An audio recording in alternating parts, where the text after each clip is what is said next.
Who are we as Filipinos?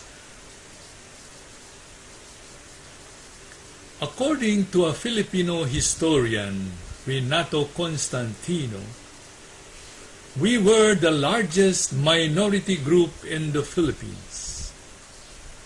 At one time, a U.S. senator referred to us as a mongrel and semi-barbarous population, inferior to but akin to the Negro in moral and intellectual qualities and in the capacity for self-rule. To me, however, we are a happy blend of the East and the West, but uncertain of our place in history. But we can be the best blend the world has ever known if we find the kind of leadership needed so. Culturally, the Filipino is a blend of the Spanish, American, Malay, and Chinese cultures, with a dominant Spanish-American bride from Latin America to a happy-go-lucky Malay-Chinese groom from Malaysia or Indonesia, and I bet their offspring, raised in isolation or on the aprons of his grandparents, will turn out to be a typical Pinoy in action. This child will believe in God, original sin, and life after death, but at the same time believe in household spirits, ghosts, and magical forces of nature.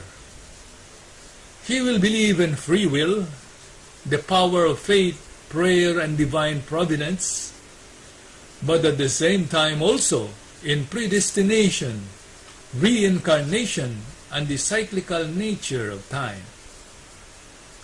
On one hand, he will be convinced of the superiority of anything foreign, especially of the Western culture.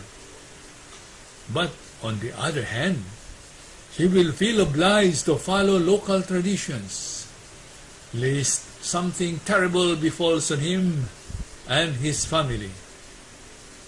On one hand, he will hold that power and money constitute success, and that education is the key to it.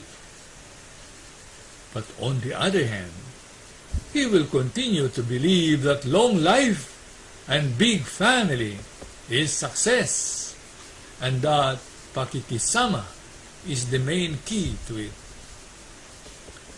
Like us, this child will always retain in his memory parental injunctions of his domineering Spanish-American mother, constantly reminding him never to offend God, the church, and the crown, lest we can't enter the kingdom of heaven. Never to leave mother, Spain, and later America, lest we die like our Malay-Chinese father, a mere Indio, and negrito, and ingrato. And never to listen to anybody except to foreigners, lest we get fooled by someone else. Like us, this child will always prize in his memory parental counter-injunctions of his wise, smart Malay-Chinese father, urging him to remain tunay na lalaki, macho. Do whatever you want, provided you are not caught. If caught, never to admit.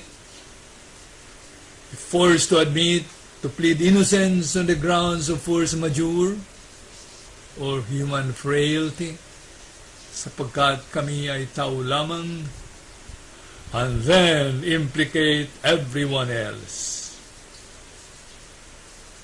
To me, the Filipino today is one turned between the harsh injunctions of his domineering Spanish-American mother, his colonizers, and the counter-injunctions as well as tragedy of his Malay-Chinese father, namely Rizal, Bonifacio, Marcelo del Pilar, and possibly Duterte, whom he begins to idolize as he matures in national consciousness and gradually decides to be a truly free, sovereign, and progressive Filipino in a world torn apart by terrorism, globalism, and the raging forces of nature unleashed by global warming. Thank you.